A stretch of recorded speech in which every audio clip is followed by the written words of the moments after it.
प्रिय विद्यार्थियों, आज मैं डॉक्टर ज्योति रोहिला आपके लिए लेकर आई हूँ कक्षा 8 गुंजन हिंदी पाठमाला का पाठ 10 एक स्वप्न साकार हुआ अमर ज्योति पाठ के प्रश्नोत्तरों को। मैं डॉक्टर ज्योति रोहिला स्वागत करती हूँ मेरे YouTube चैनल पर Hindi classes by doctor Jyoti ma'am पर। आपका बहुत बहुत स्वागत है एक स्वप्न साकार हुआ के प्रश्नोत्तरों के साथ। मधुबन प्रतिनिधि से डॉक्टर तुली के साथ हुए साक्षात्कार के कुछ अंश। मधुबन जी डॉक्टर तुली का इंटरव्यू लेने के लिए आते हैं और वे उनसे अमर ज्योति संस्था के विषय में पूछते हैं कि अमर ज्योति संस्था की स्थापना उन्होंने क्यों की, कैसे की। डॉक्टर तुली इनको पद्मश्री मिल चुका है और ये पद्मश्री से सम्मानित हैं। मौखिक प्रश्नों की श्रृंखला में प्रश्न संख्या 1, किस घटना ने डॉक्टर उमा तुली को अमर ज्योति आरंभ करने की प्रेरणा दी? उत्तर, सन 1962 में डॉक्टर तुली के भाई का मोटरसाइकिल पर जाते हुए एक ट्रक के साथ एक्सीडेंट हो गया था, जिसके कारण उसका एक पैर काटना पड़ा। उस समय उनकी आयु मात्र 22 वर्ष थी। भारत चीन युद्ध में भी बहुत से लोग और सैनिक घायल हुए।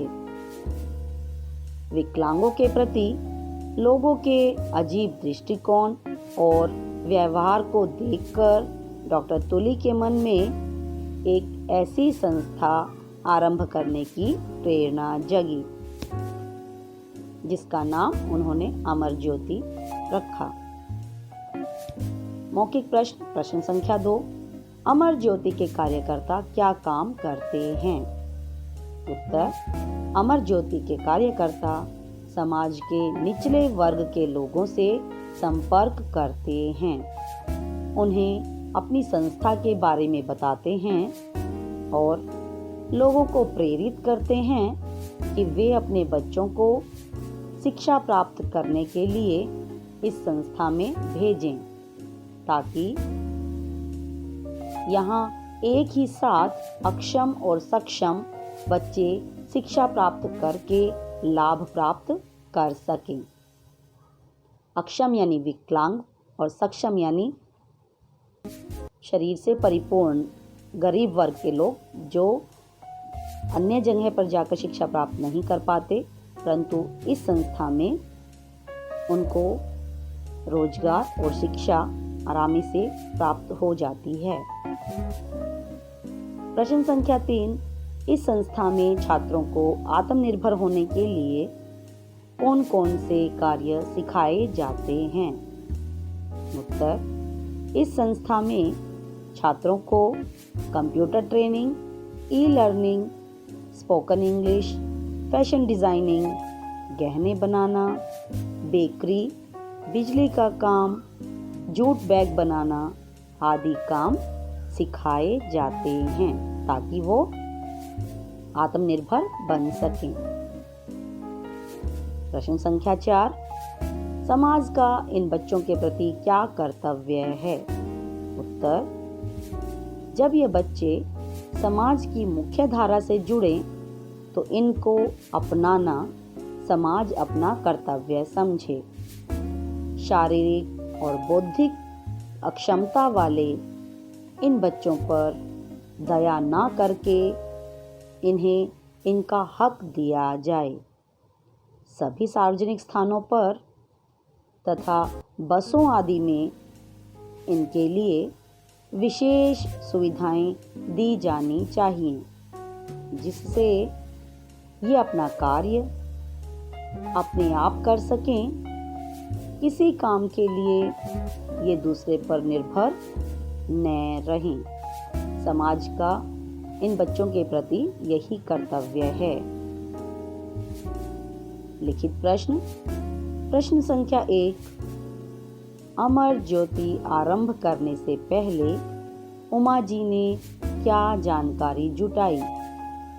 उत्तर, डॉक्टर तुली ने विकलांगों के प्रति लोगों के अजीब व्यवहार तथा भारत चीन युद्ध में घायल सैनिकों के उपचार एवं पुनर्वास की सुविधाओं का अभाव देखकर इन लोगों को एक ही स्थान पर शिक्षा, स्वास्थ्य, चिकित्सा और व्यावसायिक प्रशिक्षण की सुविधाएं प्रदान करने के लिए जानकारी जुटाई ताकि विकलांग किसी पर बोझ ना बन सकें। पुनर्वास होता है उनको फिर से रहने के लिए स्थान देना। प्रश्न संख्या 2, डॉक्टर तुली ने कब और किस रूप में कार्य आरंभ किया? उत्तर, सन 1981 में डॉक्टर तुली ने एक पेड़ के नीचे 30 बच्चों के साथ यह संस्था आरंभ की। यहाँ पर अस्थि विकलांगता वाले यानी हड्डियों से संबंधित समस्याओं वाले, बोली, संचार तथा सीखने की समस्याओं वाले, आंखों की रोशनी की समस्या से संबंधित बच्चों को शिक्षा और रोजगार सिखाए गए। प्रश्न संख्या 3, अमर ज्योति के बच्चों को मुख्य धारा से जुड़ने में कठिनाई क्यों नहीं होती? उत्तर, इस संस्था में सक्षम बच्चों के साथ रहते हुए अक्षम बच्चे खुद को समाज में स्थापित करना सीख लेते हैं।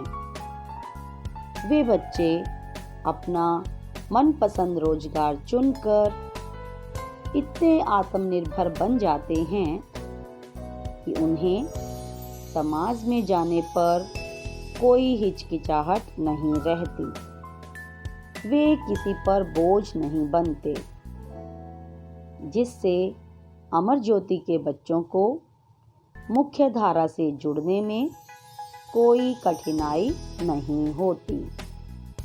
आत्मनिर्भर मतलब अपने पैरों पर खड़े होना और मुख्य धारा से जुड़ना मतलब समाज में जाना।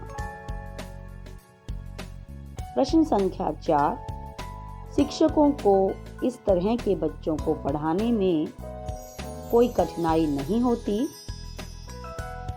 मधुबन जी के इस प्रश्न का डॉक्टर तुली ने क्या उत्तर दिया? उत्तर, डॉक्टर तुली ने उत्तर दिया कि इस संस्था में शिक्षकों को प्रशिक्षण इस तरह से दिया जाता है कि वे छात्रों की क्षमता, योग्यता तथा रुचि के अनुसार उन्हें प्रशिक्षित करते हैं। शिक्षक उन छात्रों के माता पिता को भी यह बताते हैं कि वे अपने बच्चों के साथ कैसा व्यवहार करें, कैसा बिहेव करें। निम्न प्रश्नों का हाँ या नहीं में उत्तर दीजिए। प्रश्न संख्या 1, इस संस्था में पढ़ाई लिखाई के साथ व्यावसायिक शिक्षा दी जाती है? उत्तर, हाँ। प्रश्न संख्या 2, अमर ज्योति संस्था की एक शाखा भोपाल में है? उत्तर, नहीं। प्रश्न संख्या 3, विकलांगों पर दया न करके उन्हें इनका हक दिया जाना चाहिए? उत्तर, हाँ। प्रश्न संख्या 4, 15 अगस्त की परेड में इन्होंने कार्यक्रम प्रस्तुत किया? उत्तर, नहीं। प्रश्न संख्या 5, 2003 में भारत में एबिलम्पिक्स का आयोजन किया गया? उत्तर, हाँ।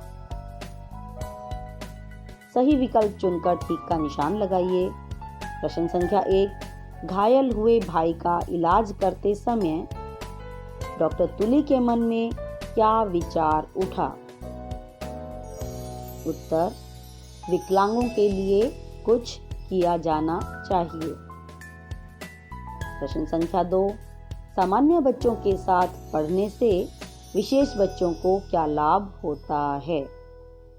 उत्तर, समाज में स्थापित होना सरल हो जाता है। प्रश्न संख्या 3, इन बच्चों के लिए डॉक्टर तुली की समाज से क्या अपेक्षा है? उत्तर, इन्हें मुख्य धारा से जोड़ना अपना कर्तव्य समझें। प्रश्न संख्या 4, 26 जनवरी 1995 का दिन अमर ज्योति के लिए महत्वपूर्ण क्यों है? उत्तर, अमर ज्योति के बच्चों ने 26 जनवरी की परेड में भाग लिया था। मूल्यपरक प्रश्न। प्रश्न संख्या 1, अपने किन गुणों के बल पर शारीरिक रूप से अक्षम मानव सफलता के नए कीर्तिमान और आयाम स्थापित कर पाते हैं? उत्तर, शारीरिक रूप से अक्षम मानव अनेक गुणों के धनी हो सकते हैं। कोई किसी काम में माहिर होता है तो अन्य किसी और काम में। अपने अंदर छिपी प्रतिभा को उभारने के लिए ऐसे अक्षम मानव अपने जुनून, साहस, सच्ची लगन, आत्मबल, अथक परिश्रम, दृढ़ निश्चय, कुछ कर दिखाने की चाहत रखते हैं। कार्य की सफलता का पूरा श्रेय उनके अंदर छिपी प्रतिभा को समाज के सामने लाना है।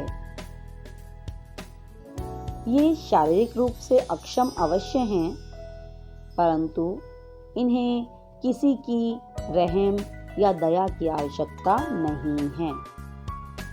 यदि इन्हें एक मौका दिया जाए तो ये कुछ भी संभव करके दिखा सकते हैं। डॉक्टर तुली ने ऐसे अक्षम बच्चों की एक संस्था बनाई जो सफलता के नए आयाम या कीर्तिमान स्थापित कर पाए। धन्यवाद। आशा करती हूँ आपको मेरी ये वीडियो पसंद आई होगी। मैंने इसकी एनिमेटेड वीडियो भी डाली है और आपने उसे खूब सराहा है। उसके लिए आपका बहुत बहुत धन्यवाद। अगर आप मेरे चैनल पर नए हैं तो उसे सब्सक्राइब करते रहिए, बेल आइकन को दबाना ना भूलें और अपने कमेंट बॉक्स में डालते रहें ताकि हमारा उत्साहवर्धन होता रहे और मैं आगे भी आपके लिए अच्छी वीडियोस लेकर आती रहूं। धन्यवाद।